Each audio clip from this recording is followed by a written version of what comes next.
Assalamualaikum warahmatullahi wabarakatuh. Perkenalkan, nama saya Amri Anjung Pate, NIM 105841103319. Saya dari kelas Informatika 6A, Fakultas Teknik Universitas Muhammadiyah Makassar. Di sini saya akan menjelaskan tugas dari mata kuliah Sistem Keamanan Komputer.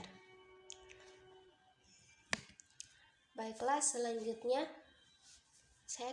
yang pertama yang akan saya jelaskan yaitu tentang cyber security.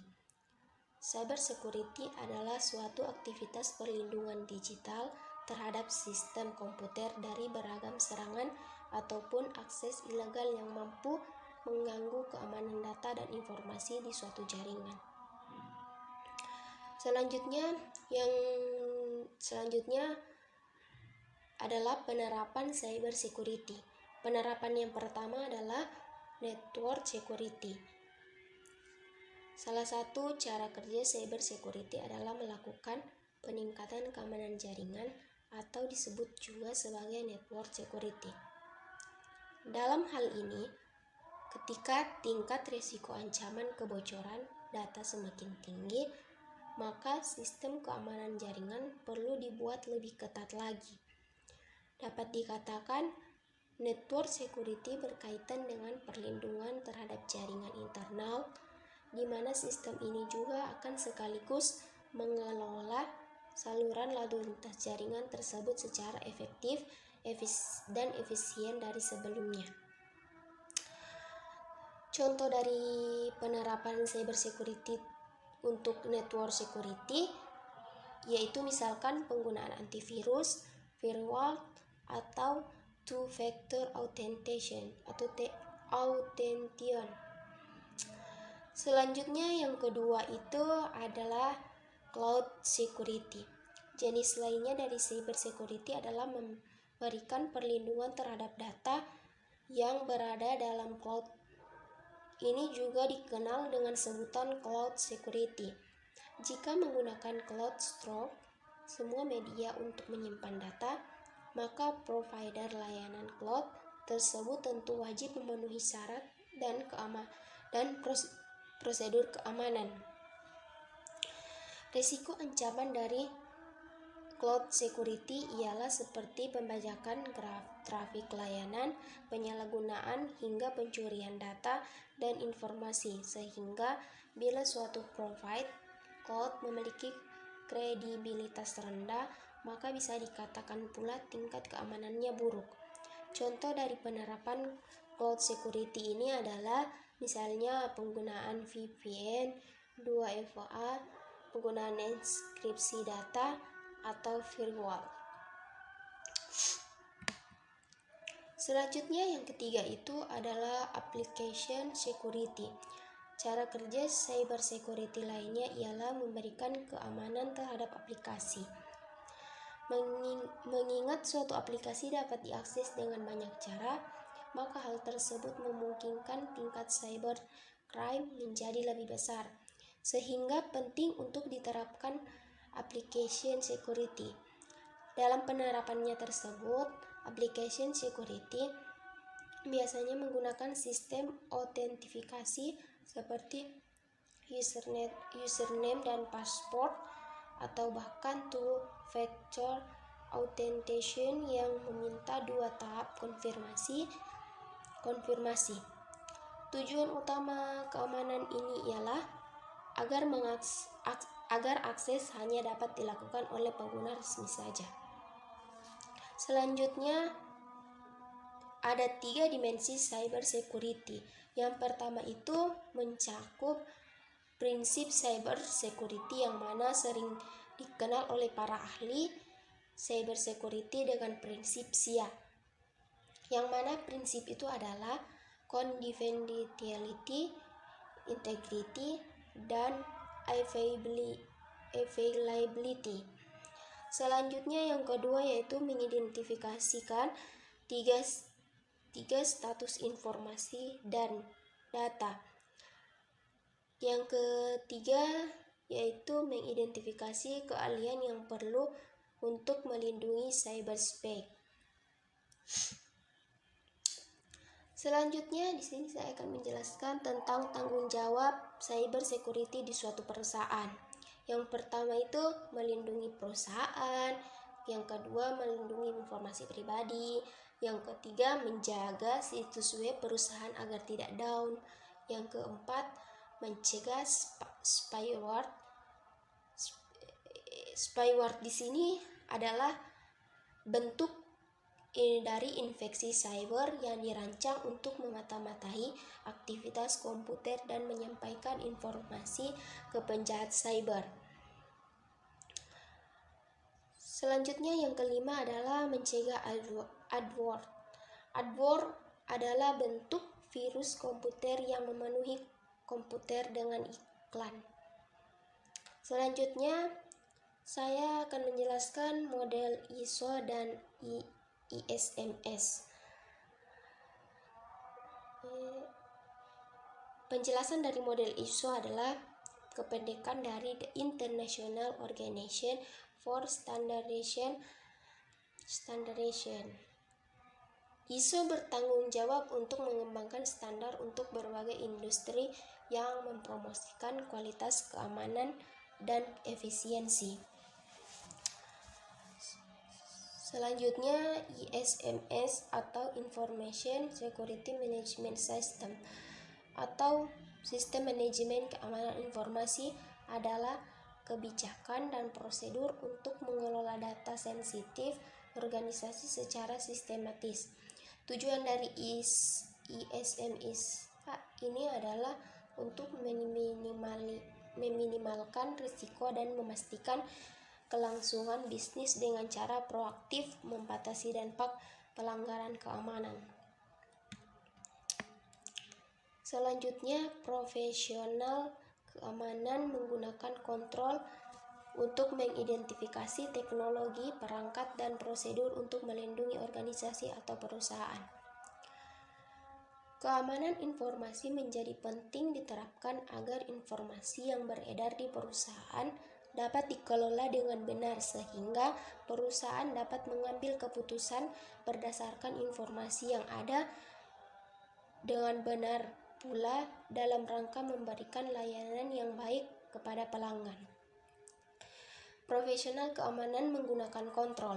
Kontrol di sini adalah mekanisme yang mengimplementasikan untuk melindungi perusahaan dari resiko-resiko dan meminimalisir dampak dari risiko yang terjadi, seperti technical control.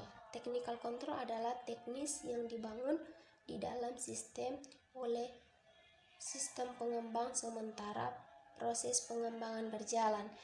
Yang kedua, access control. Access control di sini ialah dasar keamanan melawan ancaman oleh orang-orang yang tidak berkepentingan langsung atau terkait. Selanjutnya yang ketiga yaitu intrusion detection. Adalah sistem yang akan mencoba mencari tahu satu percobaan yang dilakukan untuk menerobos keamanan sebelum menimbulkan kerusakan. Selanjutnya, ancaman serangan keamanan cyber security, yaitu yang pertama itu 3 ancaman cyber security. Yang pertama, ancaman cybercrime adalah kejahatan cyber yang menargetkan sebuah sistem dan jaringan komputer. Cybercrime terjadi saat hacker menggunakan sebuah perangkat untuk mengakses dan mencuri informasi pribadi, bisnis maupun pemerintah untuk keperluan pribadinya. Informasi dan data yang didapat melalui kejahatan cybercrime akan dijual secara online dan disalahgunakan oleh pihak yang tidak bertanggung jawab. Selanjutnya yang kedua yaitu adalah cyber attack. Cyber attack adalah bagian dari cybercrime atau kejahatan cyber. Bedanya, cyber attack umumnya melibatkan kepentingan politik dan organisasi.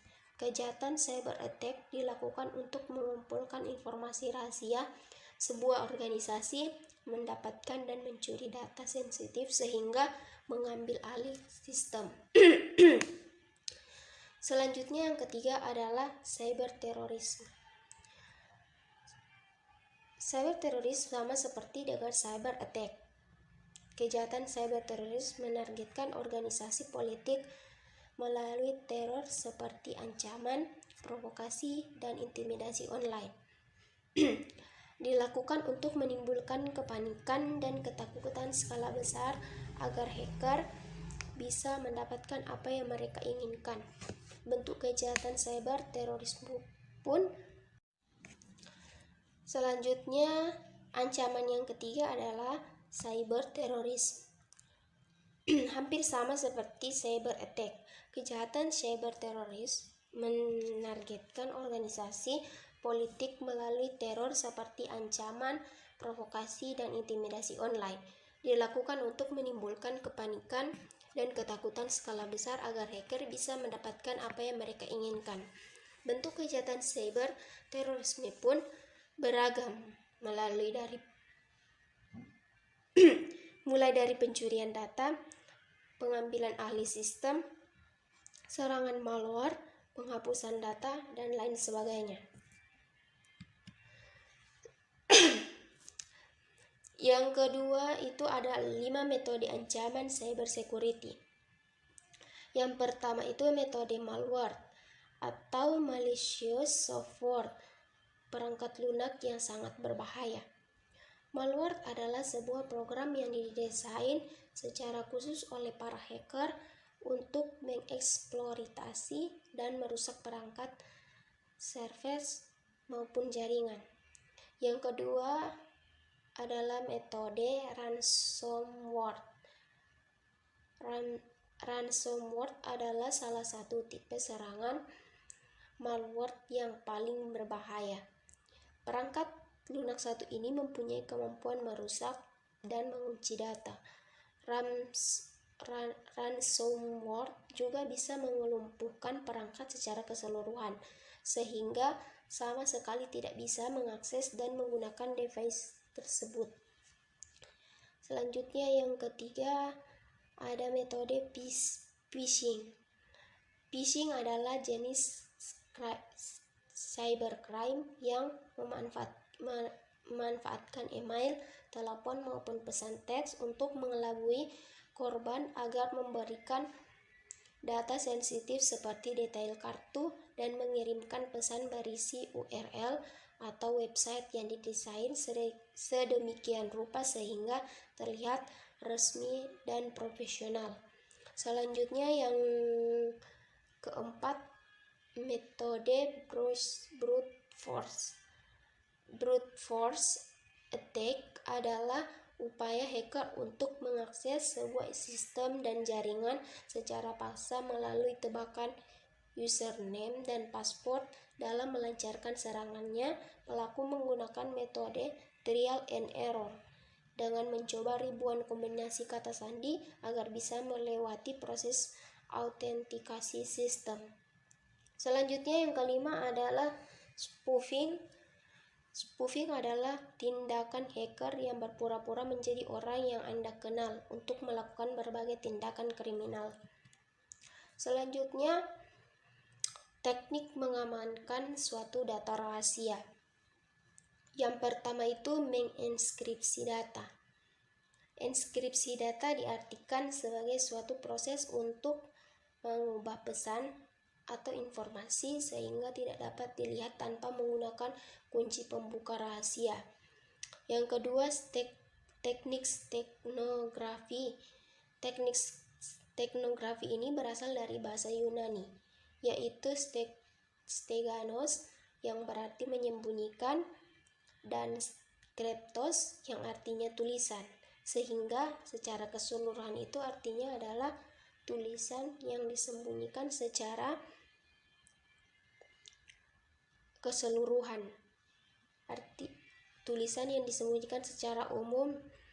Teknografi merupakan seni atau ilmu yang digunakan untuk menyembunyikan pesan rahasia dengan segala cara sehingga selain orang yang dituju, orang lain tidak akan menyadari keberadaan pesan rahasia tersebut. Ya, itulah penjelasan dari saya. Jika masih ada salah penulisan, salah ucapan, saya mohon maaf. Demikianlah saya tutup dengan mengucapkan Assalamualaikum warahmatullahi, dan saya ucapkan terima kasih.